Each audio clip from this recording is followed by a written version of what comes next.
erradicar el discurso de odio. Ese es uno de los objetivos que persigue el Gobierno de Aragón con su proyecto Hate Blockers. Los alumnos del Centro de Formación Profesional Los Enlaces han comprobado lo importante que es conocer bien los discursos que se vierten en redes sociales.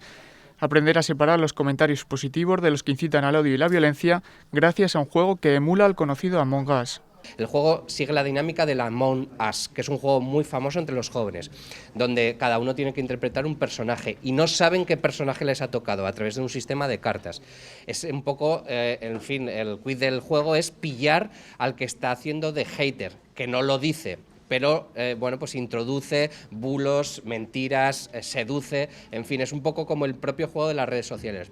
La presentación del juego Actitud Hate Blockers responde a la necesidad de facilitar una herramienta más que erradique el discurso de odio y apueste por extender uno de convivencia entre toda la sociedad.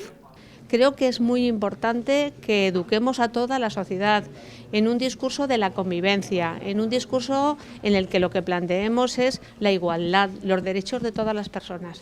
Y por lo tanto es muy importante que trabajemos en ese sentido. El proyecto ha visto la luz este lunes y los estudiantes, uno de los colectivos más vulnerables a estos problemas, ya han podido jugar y dar un paso más en ese proceso de descubrir al verdadero impostor, el hater.